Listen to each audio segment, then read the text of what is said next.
Hello and welcome to AfDB Highlights. For the next hour, we will bring you activities carried out by the African Development Bank over the last quarter as part of the bank's drive to reform Africa's economy. Welcome, I am Christy Cole.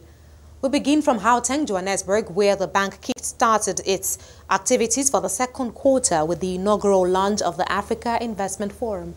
CNBC Africa's Avuwe Muntila now gives us a blow-by-blow account of activities. Gauteng Premier David Makhura welcomes the African Development Bank. This is a day before the AfDB announces its plans to usher in investments for the continent. The African Development Bank will be announcing a bold new initiative, the Africa Investment Forum, that will play a significant role in plugging Africa's infrastructure gap, estimated as wide as $170 billion a year.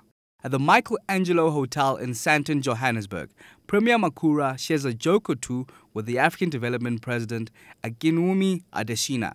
We are looking forward to this event in November. We have worked very hard to convince the African Development Bank that this is the right place to host the Africa Investment Forum. The African Development Bank's President Adesina makes a few stops ahead of the big announcement. The first is South Africa's National Treasury to meet with the recently appointed Finance Minister, Nhlanhla Nene. Next, the President visits the African Development Bank's Southern Africa Resource Center. The final stop for the day is at the Sexton Hotel for a dinner with some stakeholders. Great to see my brother Lamini. He is here, and we met actually during the Africa CEO Forum, and it's great to continue that conversation. It's nice to also see, right here, Rakesh Rahi, we were with him with the CNBC Africa, doing an interview tonight with Brownie, who, of course, you all know. She is fantastic. I've never seen anybody that actually does interviews on television with so much energy, dynamism. It's just effusing all the time. And it's really great to see you. Sure enough, as the African Development Bank takes another leap of faith in launching the Africa Investment Forum, it is Bronwyn Nielsen and CNBC Africa that assists in the journey.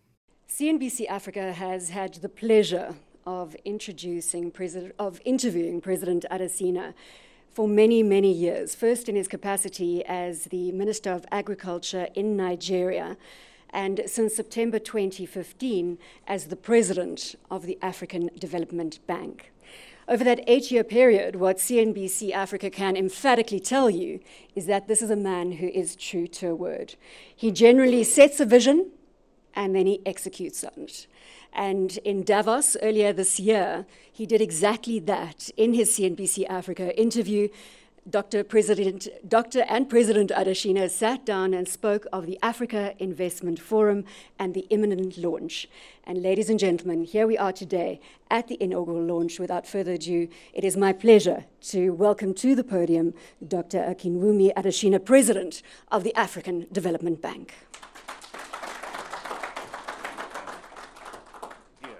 I know you like vuvuzelas in South Africa, and I hope that from here we can hand the sounds of many vuvuzelas out to Africa on investment.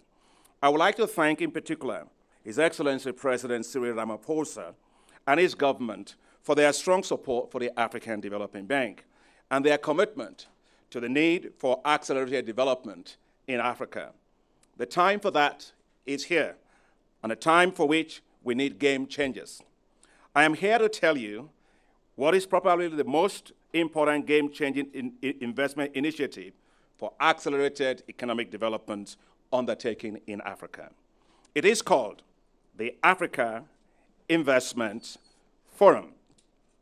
It's a unique platform for investment, finance, transparent transactions, and a genuine African marketplace for closing deals to accelerate the economic development of Africa.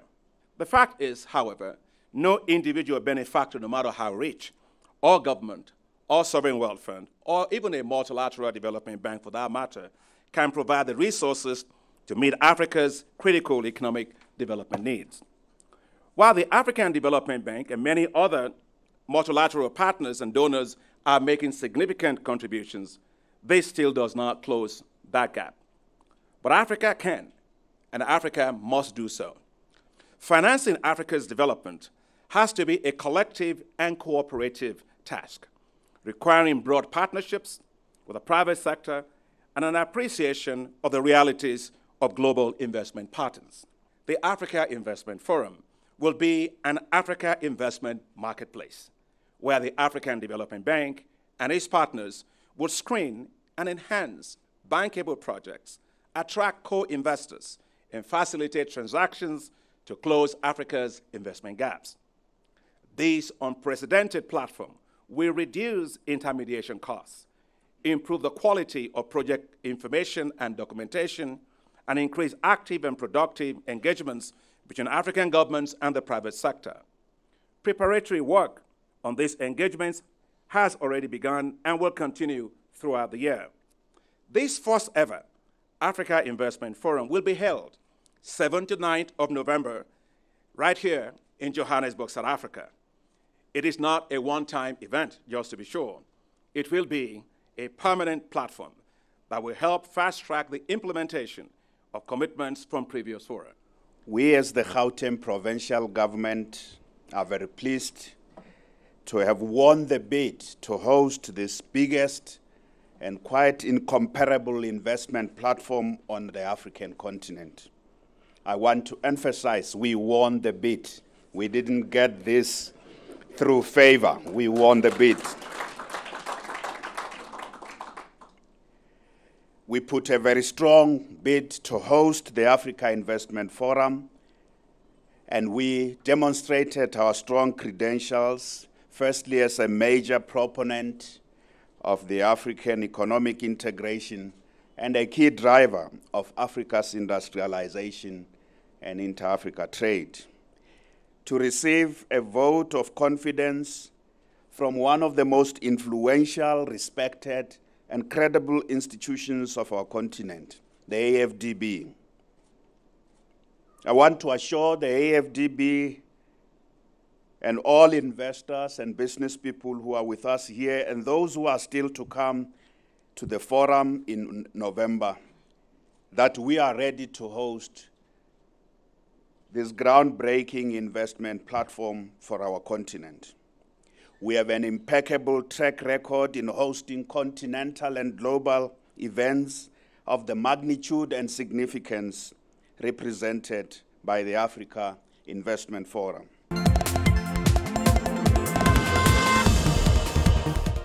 Gauteng Premier David Makhura highlighting the importance of the partnership between the AfDB and the state at the launch of the Africa Investment Forum.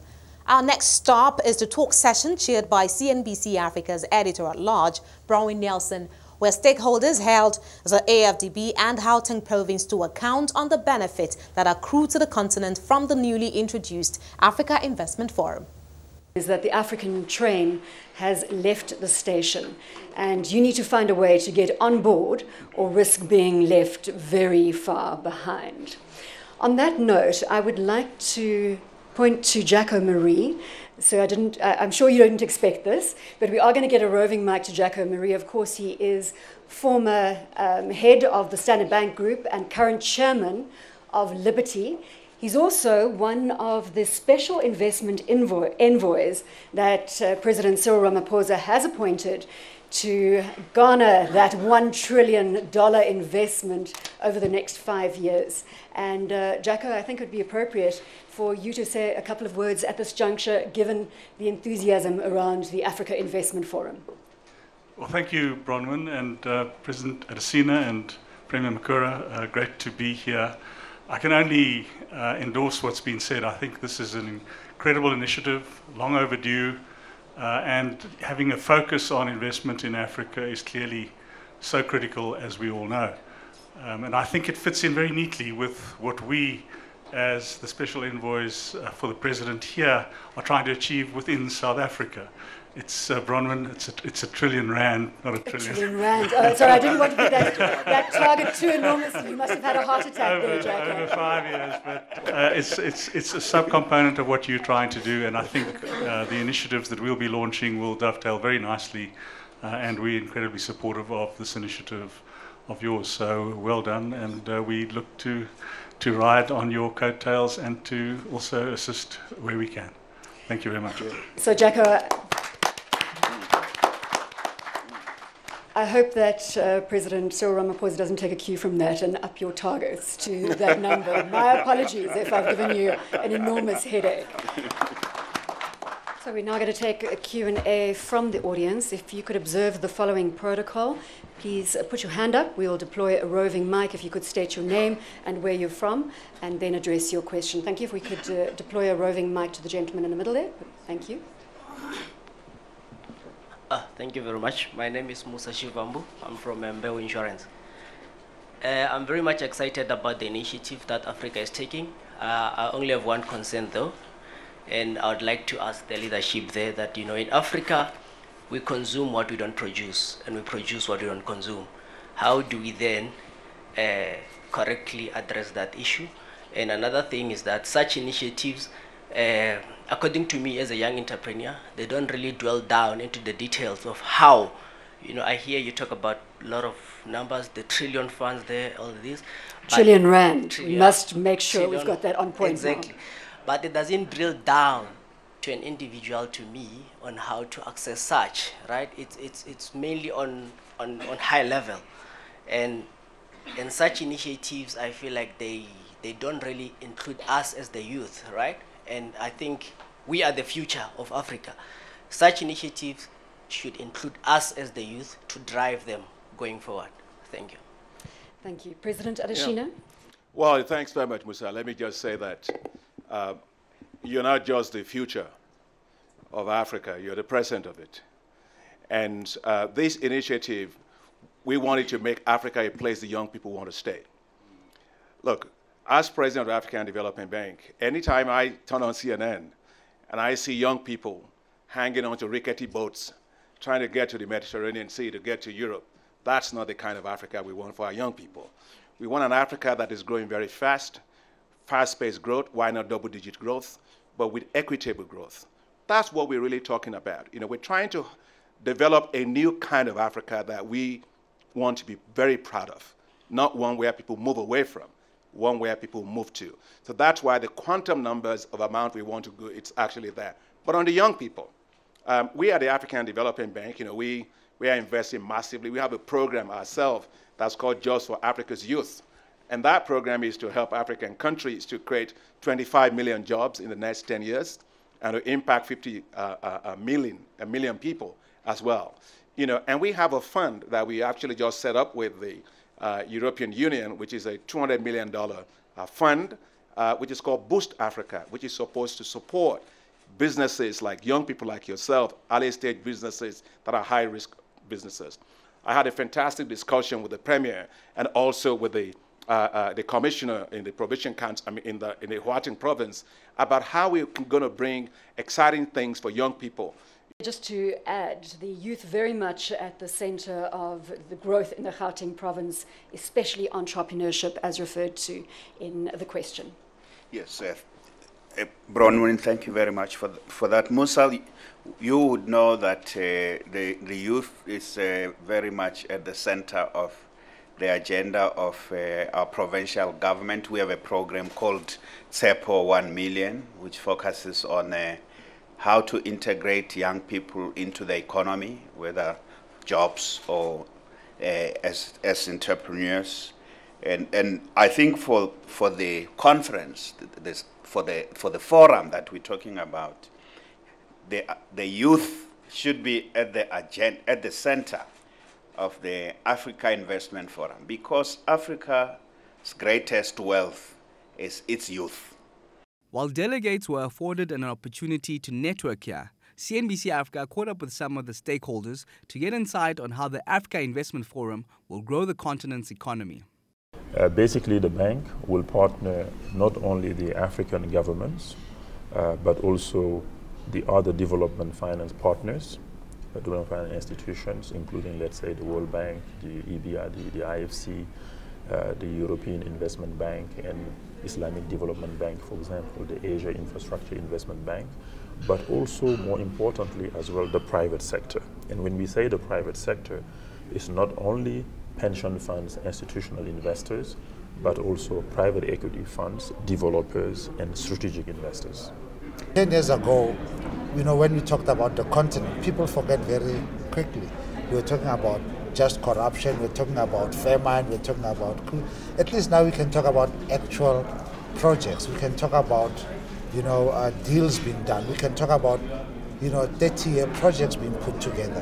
And that's what this, I think, just adds to that narrative that, look, this is an ongoing journey. And then as we go along and as we become better at this thing, as Africa starts sort of like, you know, taking its own, you know, destiny into its own hands, then, you know, we start doing things better and better. The Development Bank says the Africa Investment Forum is positioned to, beyond paperwork, de-risk investments on the continent. Described as an open marketplace, the Africa Investors Forum seeks to do 5 major things: pooling collective efforts for development, scaling up technical assistance and funding, advocating institutional reforms, promoting public-private sector co-investment, as well as proactive investor engagement and market intelligence. After the break, we meet in Busan, South Korea for the AfDB's 2018 annual meetings.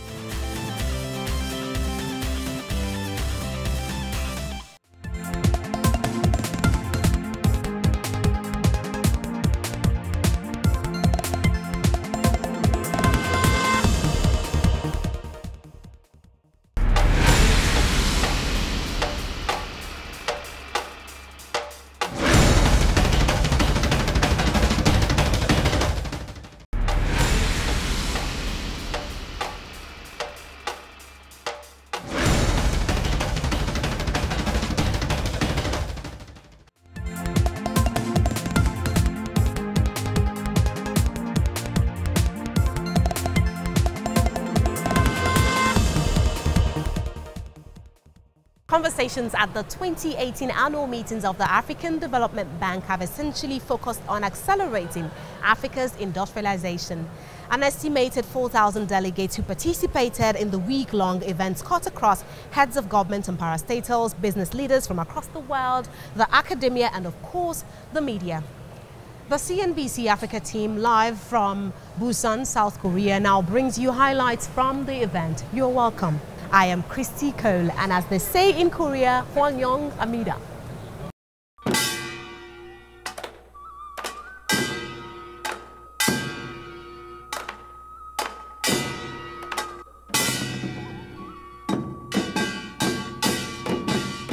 AfDB 대표단 한국 방문을 환영합니다.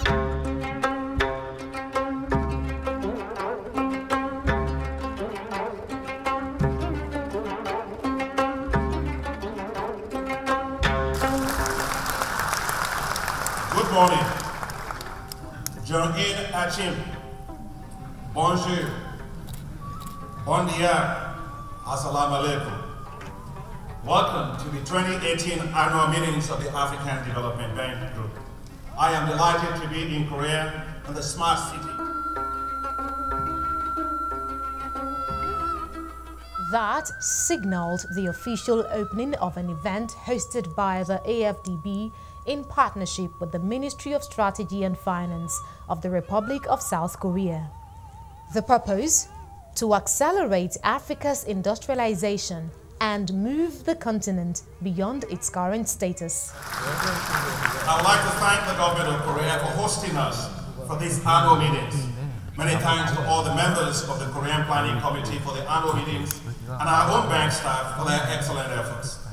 I wish to in particular thank you, the governors of the bank, who represent the shareholders, for being here in such large numbers. This is such a huge encouragement for us. Your presence and support puts the wind behind our sails. Busan has now developed into Korea's second largest city with one of the world's busiest ports. the city's slogan, Dynamic Busan, embodies this active development and enterprising spirit, which are in line with Africa's aspiration for growth. I am sure that valuable insight shared during the meetings will help us take a step close to this goal. From learning lessons and avoiding mistakes, the AfDB president emphasizes youth involvement in the journey towards Africa's industrialization, showing off Rwanda's Clarisse Iribagiza as a case study of how young people can move Africa forward. Clarisse sits on the Presidential Youth Advisory Council, supporting young African entrepreneurs. To help Africa and its industrialization drive, the African Development Bank will focus on a few areas. First, the bank will help to drive agricultural industrialization, with focus on supporting countries to develop staple crop processing zones, which will help agribusinesses and agro-allied industries to locate in rural areas, supported with integrated infrastructure, including roads, power, water, ICT. These staple crop processing zones will help to create new zones of economic prosperity in the rural areas of Africa. Second, the bank will invest in new skills needed for industrialization. Skills enhancement zones will help young graduates connect to industries where they will be exposed to a broad range of skills needed by industries. We will support the establishment of technology parks, business incubation and acceleration programs to connect small, young, and medium business-sized businesses to industrial growth poles. Third, the bank will continue to support the private sector in critical industries through private equity investments, including small and medium-sized enterprises.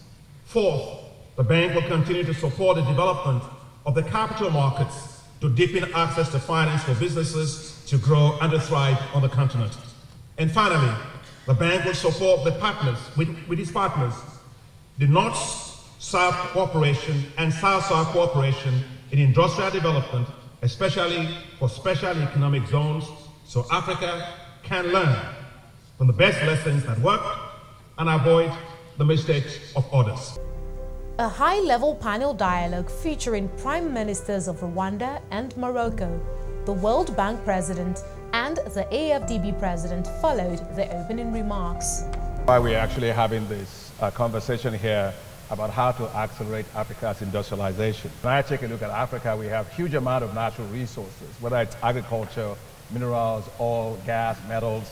Africa has those things. But what Africa has been doing for quite a long time is really just simply exporting those raw materials.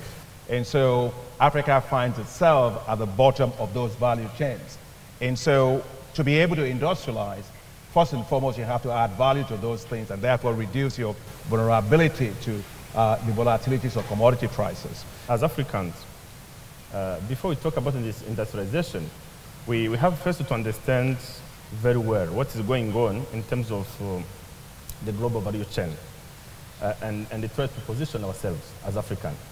Secondly, we should move from plan to action immediately with no delay, because as you know, all African countries have a good industrial plan, but we need now to move to action very quickly with no delay, otherwise we'll be delaying a lot. Thirdly, I want also to say that we need to close infrastructure gap, of course, and I'll come back to it. And also, there is a strong need to de-risk some investment, some kind of investment, depending on where the country is located and who is coming as investor to the country. Je veux dire d'abord que to achieve Africa's industrial transformation, we first need to believe in Africa and demonstrate the willingness to integrate the African continent. I think we have to be very honest about what's going to happen. Will light manufacturing, will heavy industry come to Africa? Well, at the current rate, what's happening is that every single industry we look at is becoming more technology intensive and becoming more capital intensive. And so they're naturally going to the places where there's more capital, more technology, and more highly skilled workers.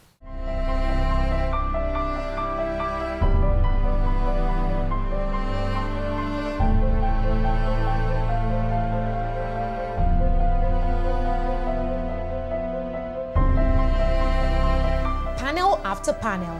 Discussions cut across leveraging on the fourth industrial revolution and transforming the continent through value addition, among others, further stressing one of the key pillars of the bank's High Five agenda, which is to industrialize Africa. There's 17 different skill sets, professions between the farm and the fork. So go on and do something else. We can't be 95% farmers on this continent. That's the key. That's called scaling. That's called getting competitive. And that's where titling land is absolutely critical. And the agro-dealers, they're the ones that are going to really get reaching that last mile. We are investing a lot in training these SMEs. We see them as a great opportunity for jobs, but also for extension. And we are really looking at agro-dealers who are providing inputs, those who are aggregators who have built their own warehouses and are storing, but also those who are processing. And before we invest in this, we do an organization capacity assessment where we benchmark the skills of these agro-dealers and then go into technical assistance programs. My appeal to the ministers of agriculture and ministries of agriculture, if we wait for the private sector in Africa to access enough funds to go into processing on the scale we expect, we'll have to wait for the River Nile to finish flowing before we cross.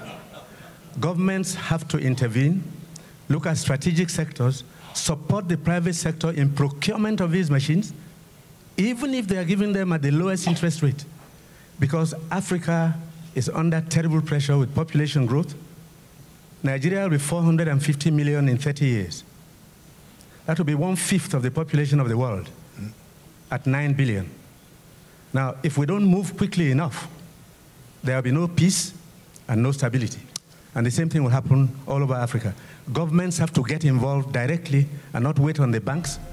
Accelerating industrialization in agriculture will involve increasing scale, research, and more collaboration between governments, private sector, and the development finance institutions.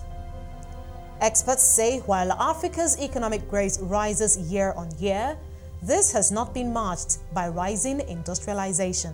We've had very, very interesting discussions, but I think we're really at a stage, not just as a bank, but as a continent, where we should be done with pontificating about the same issues over and over again. Africa is tired. Africa needs solutions. So we need to move from just the spoken word to delivering results on the ground.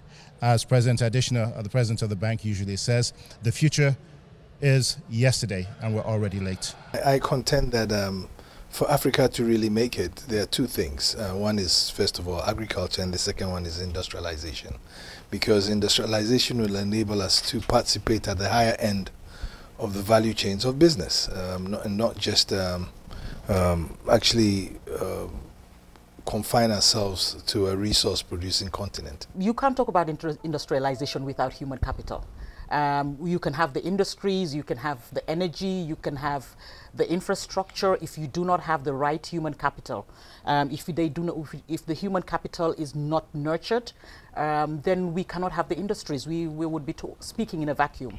So industrialization really links to human capital on education, quality education, on skills development, particularly focusing on the youth, on good health, on nutrition, the whole works. Where we are on the African continent, I do think that that needs to be the focus. I was particularly pleased to speak at the session on the digital economy, because that's the way that we're going to accelerate industrialization on the African continent. By 2020, 26% of global GDP will come from the digital economy. We have a youthful population. Regional integration is absolutely essential. We need to democratize economic opportunities, and embracing the digital economy is really the way to go. And I think what really comes to mind is how interlinked everything is. So first of all, you can't really industrialize unless you have the infrastructure in place. You know, you can't have factories if, you know, electricity isn't regular. You can't be producing things if you can't ship them out to where you're selling them easily. So infrastructure is very important. I think the other thing that's very important is trying to integrate value chains across Africa. there are not that many large economies in Africa. If you look at sub-Saharan Africa, there are about 6 large economies, and all the rest are pretty small, and therefore, can't really on their own sustain, big industrial bases without relying on a larger market, which is why the CFTA is actually such an important development for many African countries, because if you're going to really industrialize properly as a continent, we need to actually have those integrated value chains. Key issues highlighted across conversations during the series of events comprised ways to reposition agriculture, innovative sustainable climate and disaster risk financing for Africa, as well as industrialization for Africa's growth productivity, infrastructure provision and training, public-private partnerships, policies and incentives. Stakeholders called for clear metrics for deliverables. CNBC Africa's editor-at-large, Browin Nelson, chaired the talks on disaster risk and sustainable financing. It is my honor to ask to come to the podium Dr. Akinwumi Adesina, President of the African Development Bank, to start the conversation from the perspective of the African Development Bank when it comes to risk financing. Africa contributes no more than 2-3% of the greenhouse gas emissions in the world. But Africa suffers disproportionately from the negative impacts of that. All across Africa, you see a lot more today, a lot more frequency of droughts, and in fact, a lot of flash floods that you see that decimate a lot of our countries. It's important to note that 13 of the top 21 countries that require immediate assistance are in Africa. And the trend is that traditional humanitarian support will continue to decline. So it's in this context of the weather-based events, the climate change events, the impact on drought, such as the one that Dr. Adesina mentioned when he went to Malawi, and we all know it in many of our countries. Against this backdrop, the African Union decided in 2012 to form this organization called the African Risk Capacity. So I am imploring on all other countries to follow suit and make sure that our investments that we have made in terms of agricultural development are protected and we have a fallback option. If I could give a final comment to you from the African Development Bank, sir. Yes, 3 points very shortly. First one is sustainability, exit strategy, and of course, how do we maneuver the process to maybe go into an insurance but also reinsurance process. We need to talk about that with the ARC group. Second is an appeal to the countries to they should agree so that we can take a very small portion of their money and have a group insurance that we can then discuss with ARC. And then the last point is that for us, ARC is an African solution for African countries facing disaster. I think there's time to discuss, but there's also time to move on. You have the commitment.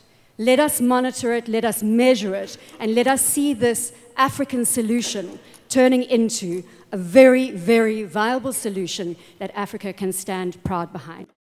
Participants were unanimous in their positions on how Africa's journey towards industrialization is tied to improving transparency and that such processes were crucial to improving revenues, accelerating growth, as well as industrialization on the continent. We need to develop our comparative advantage. We need to move from the primary sector to the secondary sector, increase the rate of industrialization and urbanization. Obviously, a transparent system that has less corruption is one that will make sure that you collect the taxes from people, make sure the taxes actually get into the government's pockets, and you do not have all these leakages. And therefore, improving transparency and public financial management is critical to improving revenues. I think that a lot of progress has been made in Africa, but many African countries are not operating at their maximum potential. You've heard the presentation. You have more than 10 countries in Africa whose growth is above 6% and 29 whose growth is above 3.67%. But it is not enough. It is way below their potential, and it is way below what is needed to meet the Sustainable Development Goals. Now, this being said, if you look at the resources gap on the continent, it's enormous. We're talking about $100 billion only for in terms of infrastructure, for example. Official development assistance is not increasing. Foreign direct investment is not sufficient. And I think that one of the ways out is domestic resource mobilization. That's what needs to be looked at, and we need to pay a very closer look to this.